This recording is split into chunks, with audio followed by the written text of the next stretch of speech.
오늘 산상순 우리 팔복 가운데 마지막 복에 대해서 오늘 누가 하나님의 복 받는 자인가를 오늘 보도록 하겠습니다. 여러분, 이 마태복음이 쓰여진 것은 예수님이 죽으신 후에 한 40년이 지났을 때 썼다라고 학자들은 말합니다. 그러니까 주후 70년경쯤에 이 마태복음이 쓰여졌을 것이다, 그렇게 보는데 그 중에 예수님의 이 내용 중에 그 화려한 성전의 제자들이 예루살렘 성전 보고 마음이 빼앗겨 있는 모습을 예수님이 보시면서 이 성전의 돌 하나도 돌 위에 남지 아니할 것이다 라고 무너뜨려지리라고 하셨던 말씀이 있습니다. 이런 구절뿐만이 아니라 몇몇 구절을 통해서 예루살렘 성전이 이 파괴를 암시하는 그런 내용으로 봅니다. 실제로 이제 주 70년경에 로마 군인들이 예루살렘 성을 파괴한 실제적 기록이 있습니다. 그래서 이 성경은 아마 70년경쯤 그 파괴된 그때쯤에 쓰여졌을 것이다 하고 학자들은 여러 근거로 보고 있죠. 그래서 오늘 말씀에도 의를 위하여 핍박을 받는 자는 복이 있나니 천국이 그들의 것이미요 라는 이 말씀은 그 시대 상황과 연관해서 잠시 보게 됩니다. 주 70년경에는요, 유대인들이 로마군의 그런 압제에서 이제는 더 이상 참지 않고 맞서서 독립운동을 펼쳤던 그런 시기인데, 더욱더 독립운동을 펼치려니 유대주의를 강화하게 되고 내적인 결속을 위해서 유대교와 이제는 그리스도교를 서로 구분하려고 하는 그런 활동들이 이루어지기 시작한 것입니다. 그래서 얌니아라는 바리새인과 서기관들이 만든 의회에서, 얌니아라는 의회에서 유대교회 회당에 유대 그리스도인들이 출입하지 못하도록 결정을 했습니다. 그리고 기도문, 그들이 만든 모든 예배 때마다 기도문에 이런 내용이 있습니다. 그리스도인들을 저주하는 기도문을 항상 삽입해서 유대교가 예배를 드렸습니다. 나사렛인들, 기독교인들과 이기도인들을 순식간에 파괴하소서. 또 생명책에서 그들의 이름을 지우시고 의로운 자들과 함께 기록되지 않게 하소서. 유대인들의 기도문 속에 바로 이 기독교에 대해서 이런 저주하는, 생명책에 이름을 지어달라는 끔찍한 그런 기도문을 이때부터 사용하게 되었습니다. 그때부터 기독교인들은 아무렇게 대해도 되는구나, 유대교인들이 노골적인 핍박이 시작된 게 바로 이때라고 보는 것입니다. 또 주 70년경에는요, 당시 로마의 황제 네로가 기독교를 핍박했던 아주 끔찍한 시간입니다. 네로가 통치할 때에 로마의 대화재가 났었죠. 일주일 내내 불길을 멈추지 않으니까 로마 도시 14개 지역 가운데 4개 지역만 빼고 모두 다 잿더미가 되어버렸습니다. 공교롭게도 불에 타지 않는 이 지역은 유대교와 기독교인들이 살고 있는 지역들만 불나지 않고 그 주변이 다 불이 나고, 실제로 방화범은 네로 황제였는데 이 불길이 치솟을 때에 이 새로운 도시를 건설할 수 있다면서 기뻐서 네로는 수금으로 악기를 치고 춤을 췄다고 합니다. 그런데 방화범이 이제 네로라는 소문이 이제 퍼지기 시작하니까 그때부터 네로는 기독교인들에게 이 방화범이라고 뒤집어 씌웠습니다. 그것을 확인시키듯이 기독교인들을 무작위로 잡아서 박해하기 시작하는데, 이 타키투스라는 역사가가 이렇게 말합니다. 기독교인들은 사자의 밥이 되거나 십자가에 처형되었다. 네로는 그리스도인들에게 동물의 가죽을 씌워 죽을 때까지 개에게 물어 뜯기게 했다. 어떤 자들은 왁스를 바른 옷을 입혀 기둥에 묶어놓고 불을 붙여 그의 정원을 밝히게 했다라는 역사적 기록들이 있습니다. 그리고 역사가 존 폭스라는 사람이 순교자의 역사를 쫓아간 내용에 이런 말이 있어요. 그들은 여러 가지 무서운 사형 방법을 사용했다. 인간이 발명해낸 온갖 잔인한 장치들을 그리스도인들을 고문하는 데 사용했다.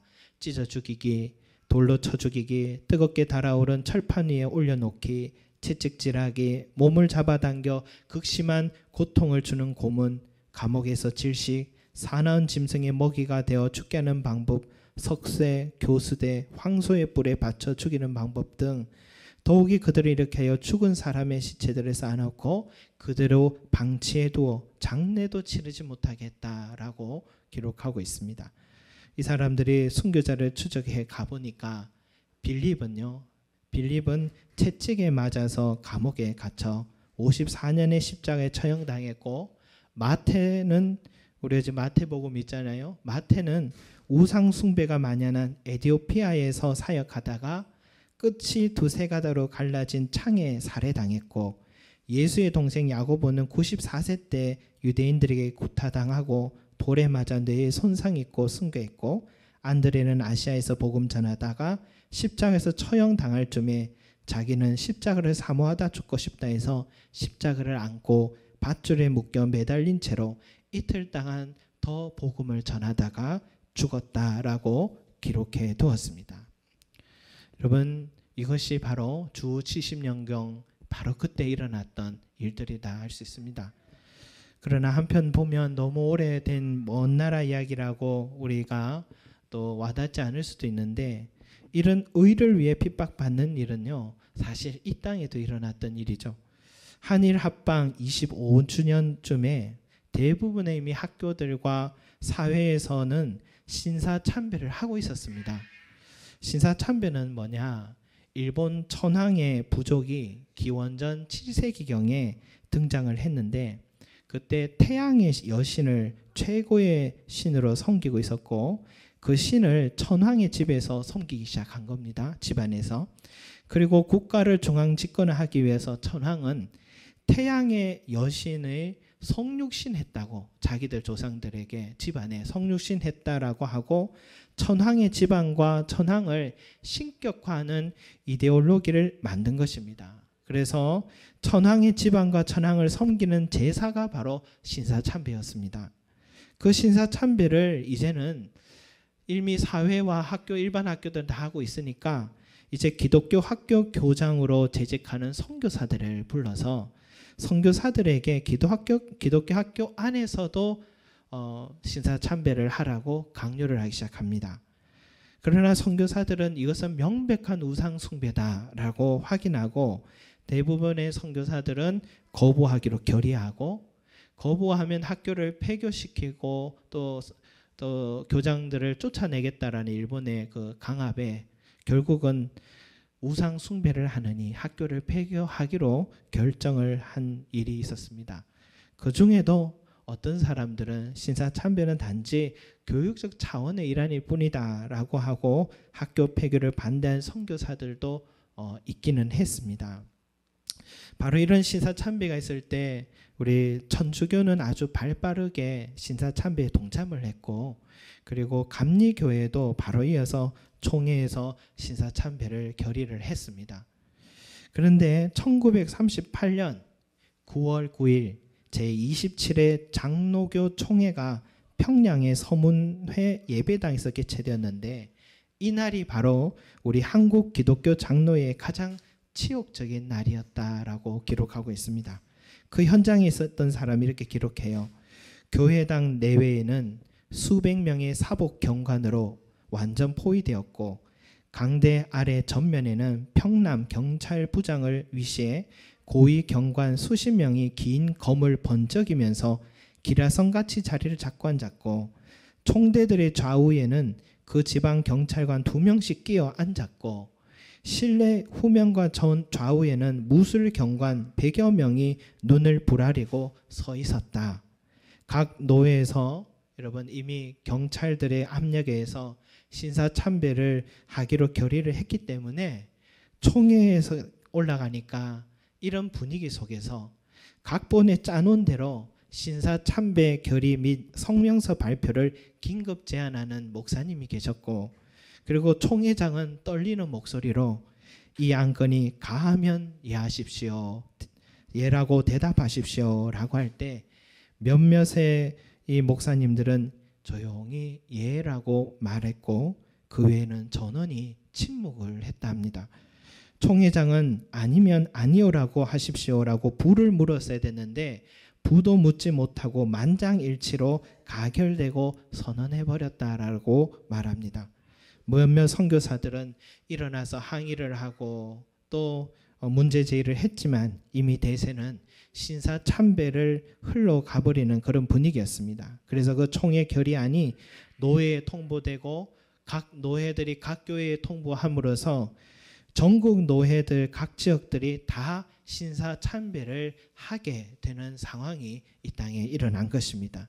이 이야기가 언제적 이야기냐면 제가 연도서를 보니까 우리 장로님 지금 살아계시잖아요. 장로님 초등학교 시절 때 일어난 일입니다. 먼 이야기는 아닌 것 같아요. 일본은 이제 기독교 학교와 또 총회까지 장악했기 때문에 모두 신사 참배하고 이 땅을 이제 장악하리라라고 그렇게 생각했죠. 그런데 거센 저항들이 이제 일어나기 시작합니다. 주기철, 주남선, 이기선, 한상동, 손양원, 이인재, 송명복 이런 목사님을 중심으로 몇몇 선교사들이 협력으로 전국적으로 신사 참배 반대 운동이 일어났습니다. 그러니까 일본도 더 강하게 핍박하고 탄압을 가하기 시작해서 200여 교회가 문을 닫았고 2천여 성도가 투옥됐고 50명의 목회자가 순교당하는 등 신사 참배 반대 운동은 그칠 줄을 몰랐습니다. 언젠가 총독의 보고 회의 시간에 조선 통치는 원활해지고 있는가라는 질문을 받았을 때 그때 당시 총독이 이렇게 말합니다. 조선에는 죽음을 두려워하지 않는 40만의 군대가 있는데 그것은 예수 교도들입니다 하고 대답을 했답니다. 전남 순천에 애양원을 세워서 나병 환자를 돌보고 또 애양교회를 통해 목회를 한 손양원 목사님이 계시죠.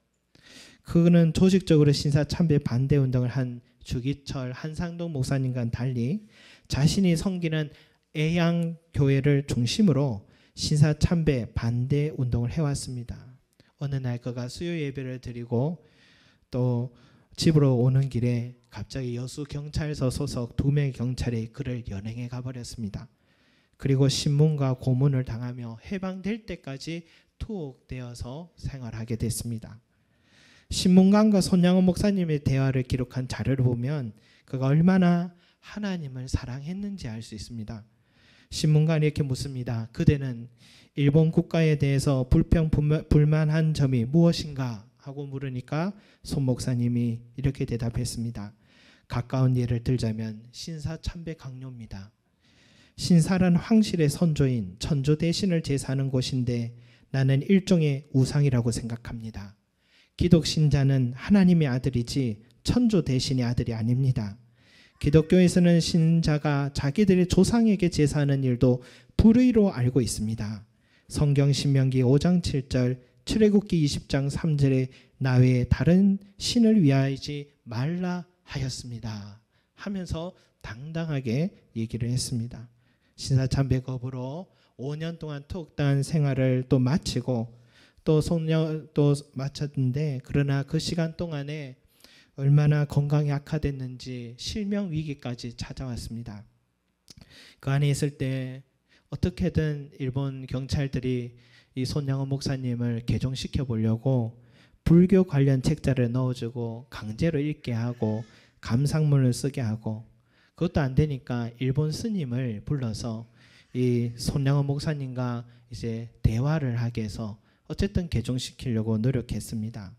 역사적인 만남이죠. 스님과 목사님의 만남 아닙니까?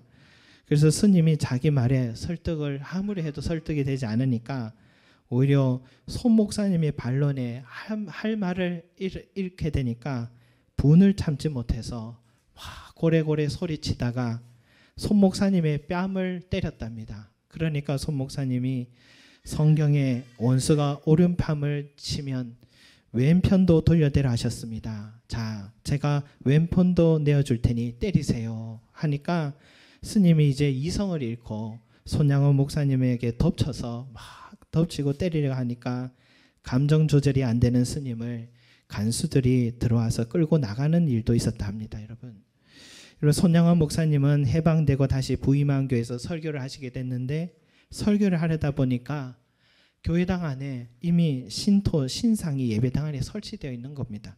설교하기 전에 그 신사 앞을 걸어가더니 그 신상을 바닥에 내리치면서 깨트리고는요, 다시 강단에 올라서 온화한 얼굴로 설교를 하셨답니다.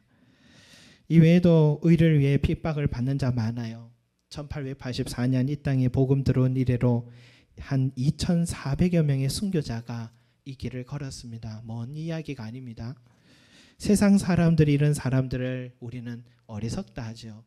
조금 타협하지, 적당히 하지, 너무 심각하게 바라보지 말지, 그렇게 하는데, 그러나 현실을 직시하지 못한다고 말할지 모르지만, 그러나 이 사람들에게 있어서는 진정한 현실이 뭘까?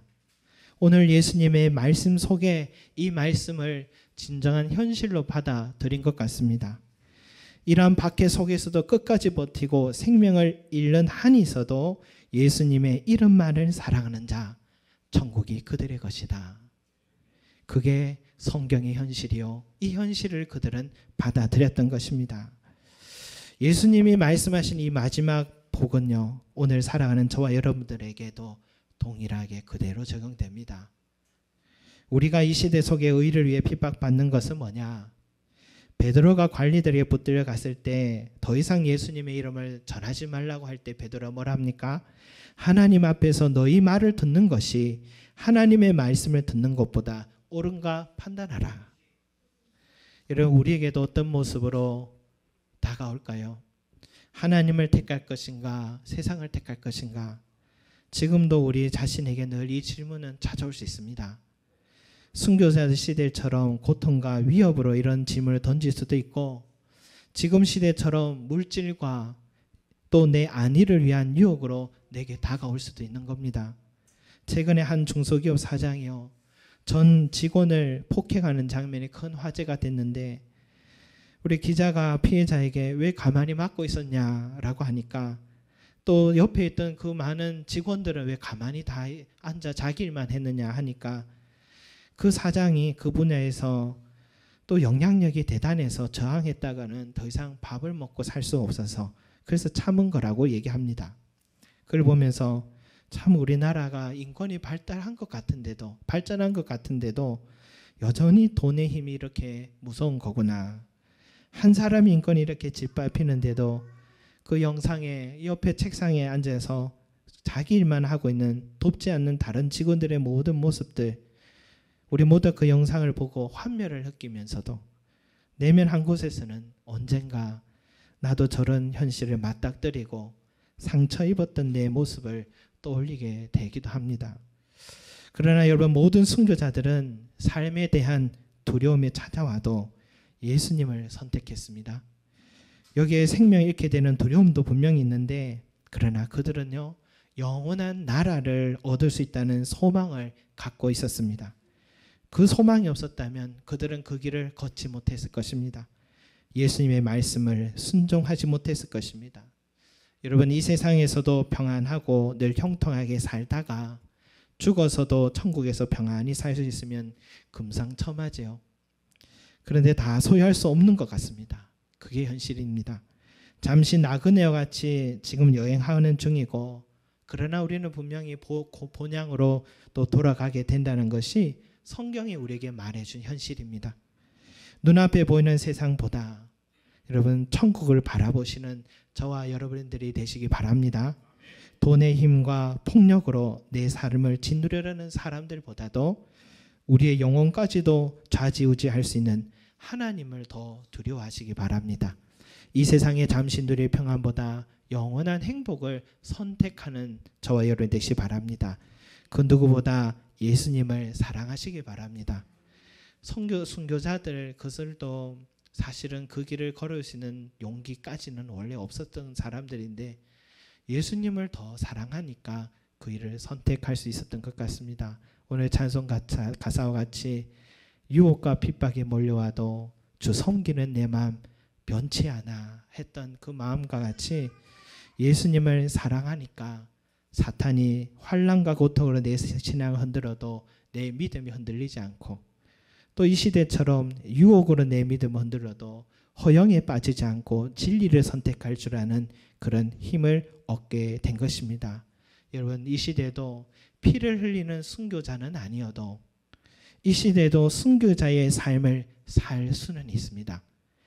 모든 순교자들은 예수님을 내 인생의 최고의 가치로 여기고 예수님을 제일 사랑하고 그 기준 안에서 모든 삶을 선택해 가는 것, 예수님을 사랑하기 때문에 사랑을 기준으로 내가 늘 살아가는 것, 이것이 순교자의 삶을 살아가는 것이다 라고 믿습니다. 오늘 이 시대에 저와 여러분들도 이 순교자의 삶을 살아가셔서 주님 앞에 설 때 칭찬 듣는 복 받는 저와 여러분이 되시기를 소망합니다. 아멘.